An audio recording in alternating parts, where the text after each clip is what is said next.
A single act of mercy in the middle of a burning world is usually a death sentence. When a cold-blooded extraterrestrial executioner lowered his weapon and spared a trembling human medic, he thought he was throwing his life away. He never expected humanity to keep a receipt. The air on the colony world of New Dresden tasted of pulverized concrete, ozone, and the distinct, sickening copper tang of human blood. It was the year 2142, and the First Contact War had devolved from a diplomatic misunderstanding into a slaughter. Sub-Commander Korvan stood at the apex of a shattered ridge, his heavy combat suit cycling the toxic atmosphere into breathable air. He belonged to the Valyrian hegemony, a strictly militaristic, honor-bound reptilian species whose empire spanned 3 galactic arms. To the hegemony, humanity was a chaotic, invasive weed. They had colonized too fast, bred too quickly, and refused to bow. The High Council had ordered a sterilization campaign. New Dresden was supposed to be a textbook orbital bombardment, followed by a ground sweep to eliminate survivors. Korvan's HUD flickered with thermal signatures. Most were fading. The local human militia, largely comprised of legacy units like the 101st Airborne, and civilian volunteers armed with outdated Lockheed Martin kinetic rifles, had fought with a ferocity that defied logic. But flesh and kinetic lead were no match for Valyrian plasma artillery. "Sub-Commander," a voice hissed through his neural implant. "Sector 4 is pacified. Proceeding to Sector 5. No prisoners by order of the Primarch." "Acknowledged," Korvan replied, his dual larynx voice a low mechanical rumble. He descended into the ruins of what his tactical overlay identified as a civilian medical center. The walls were scorched black, the titanium-reinforced pillars twisted like melted wax. As he stepped over the debris, his audio sensors picked up a faint, rhythmic sound. Breathing. Rapid, shallow, terrified breathing. Korvan raised his plasma carbine, the weapon humming as it charged a superheated bolt. He rounded the corner of a collapsed triage ward, his targeting reticle snapping onto a heat signature beneath a fallen structural beam. There, backed into a dead-end corner, was a human. He was young, perhaps early 20s, wearing the blood-soaked fatigues of a combat medic. His left leg was pinned under a slab of ferrocrete, and his right hand gripped a standard-issue fragmentation grenade, his thumb hovering over the pin. But it was what he was shielding that made Korvan freeze. Huddled behind the medic, trembling in the dust, were 6 human children. The medic didn't scream. He didn't beg. He looked up at the towering, 7-foot armored alien, his eyes wide, bloodshot, and filled with an absolute, uncompromising defiance. Korvan's translation matrix kicked in, analyzing the frantic muttering of the human. "Stay behind me," the human whispered to the children, his voice cracking. "Just close your eyes. Don't look." He then locked eyes with Korvan, his grip tightening on the grenade. "Come on, you bastard," he growled. "Take the step. We all go together." Korvan's finger rested on the trigger. Protocol dictated he fire a wide dispersion shot. It would vaporize the medic and the children instantly. A clean, efficient execution. Yet Korvan hesitated. In the hegemony, valor was defined by dying for the Emperor in glorious combat. Protecting the weak was a byproduct of war, not its purpose. But looking at this shattered creature, a fragile, soft-skinned primate willing to detonate himself just to spare the young from the pain of a plasma burn, Korvan felt a cold crack form in his lifetime of indoctrination. Why do they fight so hard for the broken? He thought. "Sub-Commander," the comms crackled again. We are detecting biosignatures in your grid. Do you require cleansing support?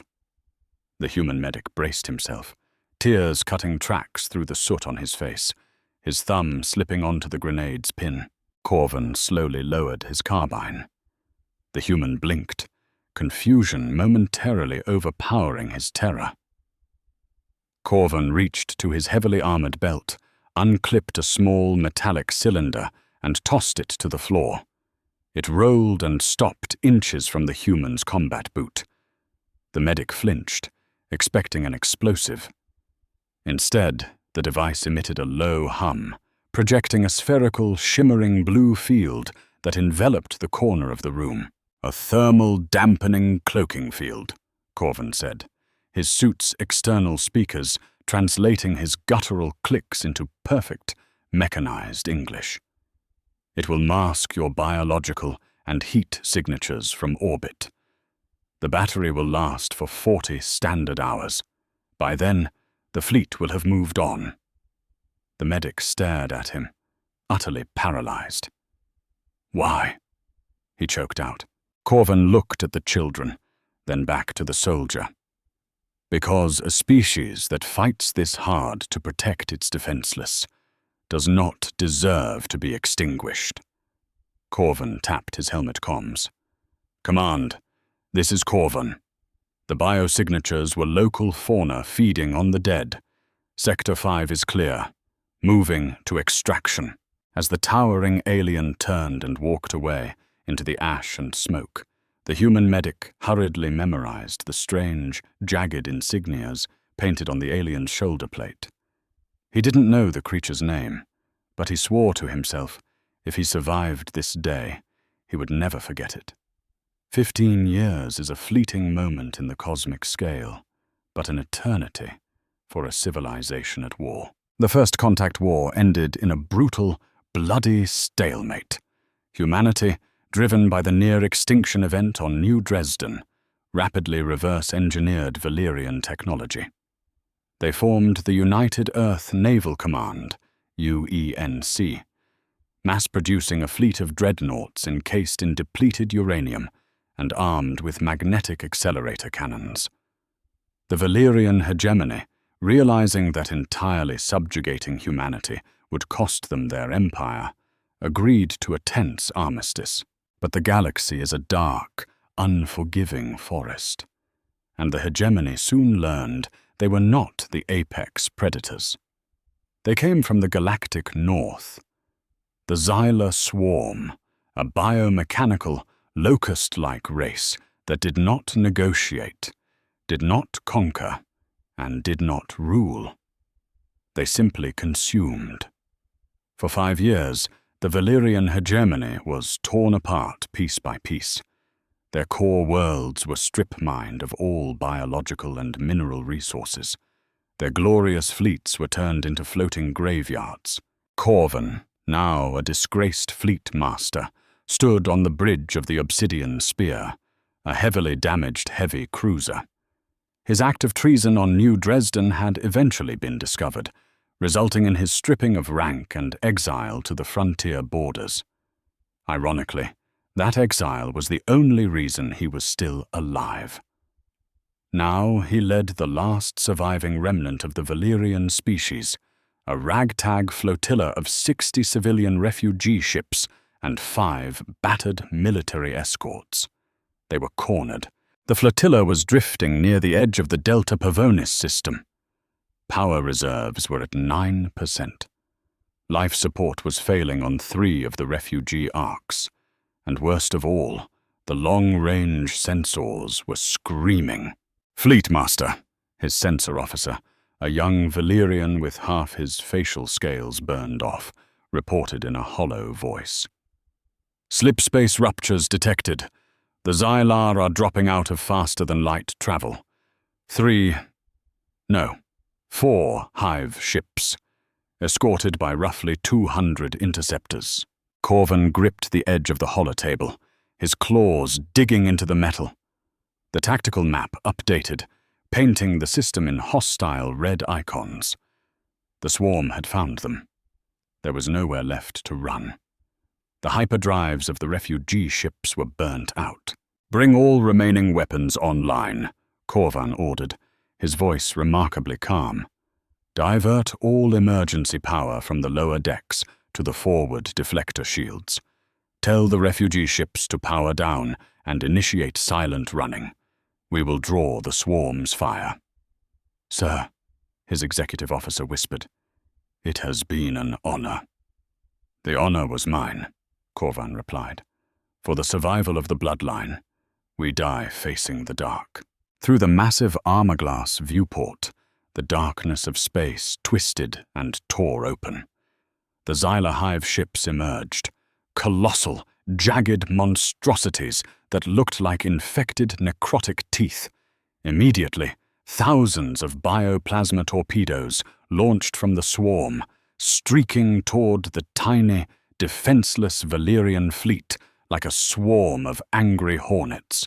Corvan closed his eyes, bracing for the impact that would vaporize his ship. He thought of his home world. He thought of the long, bloody life he had lived. Strangely, in his final moments, his mind drifted back to a ruined medical ward on New Dresden and the human he had spared. "I hope you lived, little primate," he thought. Suddenly, a blinding flash of white light erupted across the system, so intense it forced the ship's external cameras to automatically polarize. The ship shuddered violently, but not from an impact. It was the shockwave of massive gravitational displacements. Corvan opened his eyes. The tactical holotable was going berserk. "Report!" he barked. "Fleet Master!" the sensor officer yelled, his voice cracking with unprecedented shock. "Massive slip space ruptures, directly between us and the Xylar swarm. It's not the Xylar." Out of the blinding white light emerged silhouettes of pure, brutalist engineering. They were not elegant. They were not artistic. They were massive, blocky, and built for one single purpose: absolute kinetic devastation. Dozens, then hundreds of warships materialized. Their hulls were painted a matte, void black, adorned with a stark, simple emblem: a blue globe flanked by olive branches. The UENC, humanity. At the vanguard of the fleet was a super dreadnought, so massive it possessed its own gravitational pull. The name painted on its heavily armored flank read UENS, Retribution. Before Corvan could process what was happening, the human fleet opened fire. There was no communication, no warning. Hundreds of magnetic accelerator cannons fired simultaneously. The void of space was temporarily lit by the brilliant, searing streaks of tungsten slugs traveling at a fraction of the speed of light. The Xyla Hive ships, accustomed to fighting energy-based shields and plasma weapons, were completely unprepared for raw, unadulterated kinetic physics. The tungsten slugs bypassed their energy dispersers and slammed into their organic hulls. The leading Hive ship simply shattered, its bio-armor cracking like an egg under a sledgehammer, spilling green, glowing viscera into the vacuum. "By the ancestors," Corvan breathed, watching the human fleet tear into the swarm with terrifying, coordinated precision. Broadside batteries unleashed hellfire, while swarms of human fighter craft darted through the debris, hunting down Xylar interceptors. The communications console on the obsidian spear suddenly chirped with an incoming unencrypted transmission. "Put it through," Corvan said, his heart pounding against his ribs. The main view screen flickered, replacing the battle outside with the interior of a human bridge. Standing in the center was a human in a crisp, dark blue naval uniform. He had graying hair, a scar running down his cheek, and a small silver pin on his collar, the insignia of a medical officer. Corvan stared. Despite the years, the aging, and the uniform, he recognized the eyes. Valyrian vessel, the human said, his voice deep and authoritative, yet carrying a strange warmth. This is Fleet Admiral Thomas Reed of the United Earth Naval Command. We picked up your distress signal.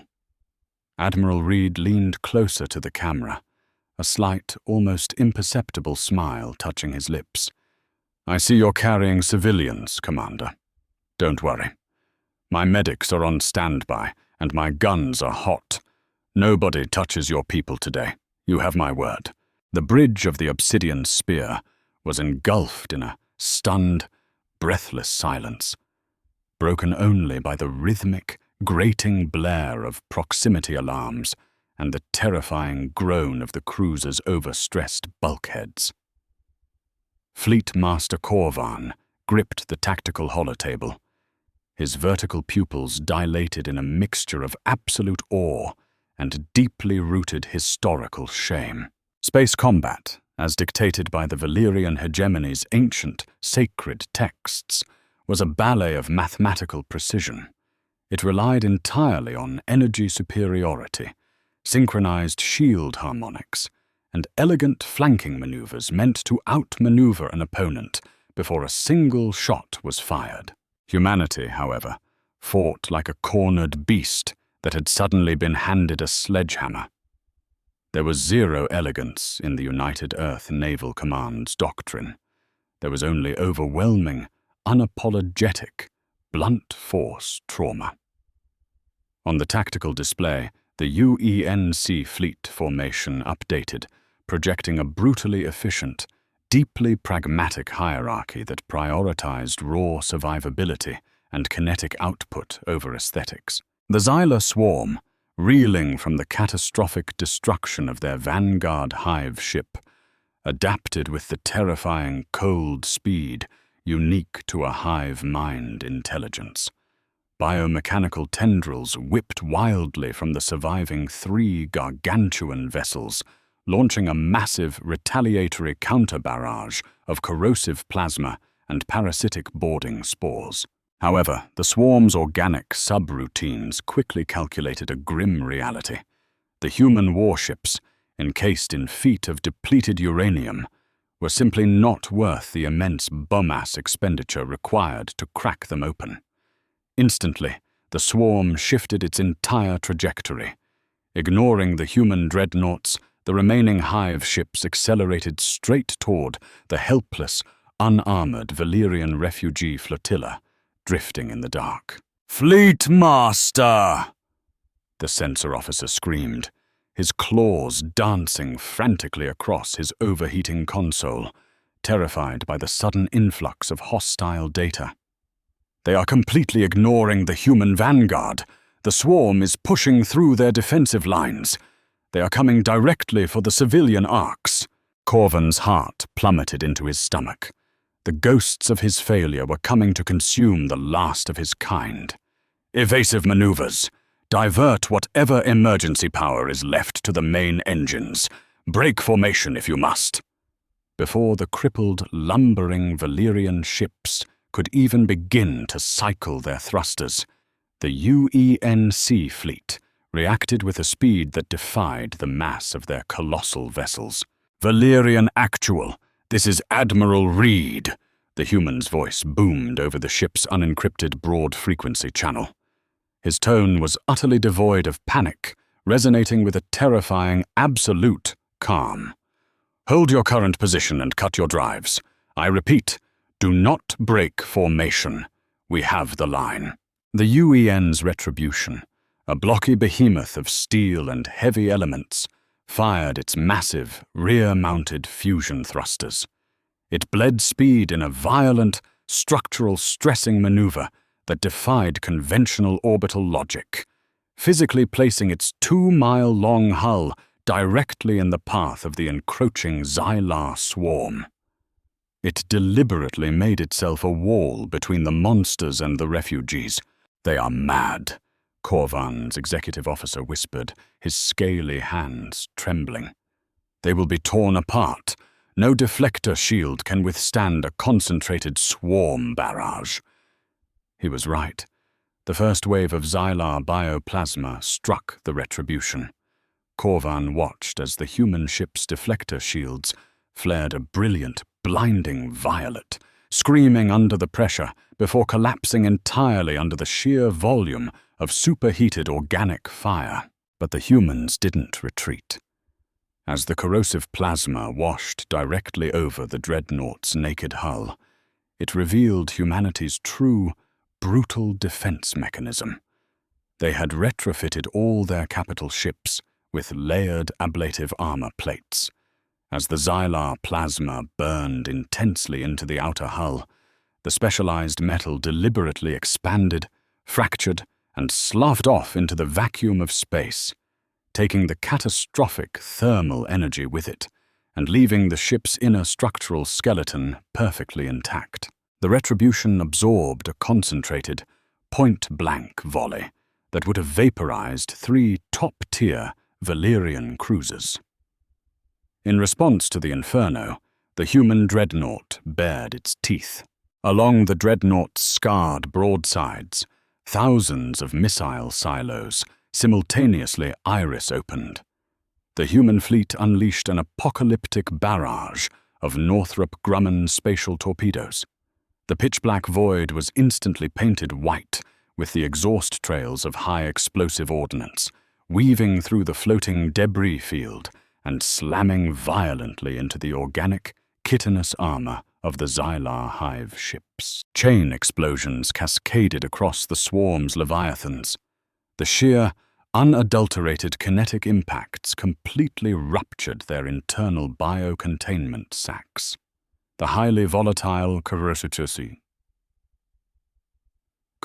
plasma meant to melt the Valyrian arcs ignited deep inside the hive ship's own biological hulls.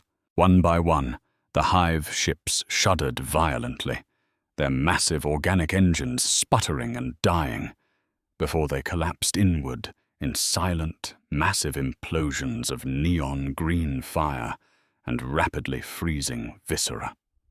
The remaining Xylar interceptors, suddenly and violently cut off from their hive mind control centers, drifted aimlessly. They were immediately, methodically hunted down and eradicated by the swarms of human fighter craft. In less than 20 standard minutes, a swarm fleet that had terrorized the galactic northern quadrant for half a decade was reduced to a drifting graveyard of shattered chitin, boiling plasma, and ice. On the bridge of the Obsidian Spear, nobody dared to breathe. The entire bridge crew stared at the main optical view screen, where the UENS Retribution floated quietly amidst the ruined biological wreckage. Its hull was scorched pitch black. Its forward ablative armor plates were entirely stripped away, exposing the skeletal superstructure beneath, and internal atmosphere fires burned visibly in its shattered lower decks. It was bleeding oxygen, critically damaged, and yet it stood resolute and immovable between the dark forest of the galaxy and the Valyrian refugees. The primary communications console chimed, breaking the heavy silence. "Valyrian Actual, this is Reed," the human admiral's voice returned. He sounded physically exhausted, the adrenaline clearly fading, but there was a distinct, heavy note of triumph in his tone. "The sector is officially clear. Swarm biosignatures are flatlined at 0. My medical frigates are moving into position to lock on to your civilian arcs right now. We are extending docking umbilicals and initiating emergency power transfer to your failing life support grids. Prepare to receive our boarding parties. They are bringing high-calorie food, clean water, and atmospheric scrubbers." Corvan swallowed hard, his dual larynx clicking dryly. "Admiral Reed, you have sustained critical, perhaps fatal damage to protect us. We were your executioners. We burned your worlds to ash. Why would you sacrifice your own people, your own vessel, to shield us?" Reed paused. The static hum of the open channel filled the bridge. When he finally spoke again, the crisp, authoritative tone of the fleet admiral was completely gone. In its place was the quiet, trembling, fiercely defiant voice of a young, terrified combat medic trapped in a ruined city. Because a species that fights this hard to protect its defenseless does not deserve to be extinguished. Prepare your primary docking bay, Fleet Master. I am coming aboard. The primary hangar of the Obsidian Spear smelled of ozone and despair. But as the heavy airlock doors hissed open, the atmosphere fundamentally changed. Fleet Master Corvan stood at attention, surrounded by a small honor guard of his most battered soldiers. They wore cracked armor and carried depleted plasma rifles, a final ceremonial display of Valyrian pride. Through the airlock stepped Fleet Admiral Thomas Reed, accompanied by only 2 unarmed human marines. Reed had aged exactly as humans did, gracefully but visibly. His hair was iron grey, and deep lines of stress etched his face. Yet his posture was immaculate, and his eyes held the same fierce, unyielding light Corvan remembered from 15 years ago on New Dresden. Reed stopped a few paces away, looking up at the towering, reptilian alien. For a long moment, the 2 veterans simply stared at each other, the ghosts of a brutal war standing silently between them. Corvan broke the silence. He unclipped his ceremonial sidearm, stepping forward, and offered it to Reed Hilt first. It was the highest gesture of surrender in Valyrian culture. "My fleet is broken, Admiral," Corvan rumbled, the translation matrix echoing off the hangar walls. "My people are starved. Our empire is ashes. You have saved us from the swarm, but I know the laws of the galaxy. We are at your mercy. I surrender my command, my life, and my people to the United Earth Naval Command. Do with us what you will." Reed looked at the weapon. He didn't reach for it. Instead, he reached into the breast pocket of his dark blue uniform and pulled out a small metallic cylinder.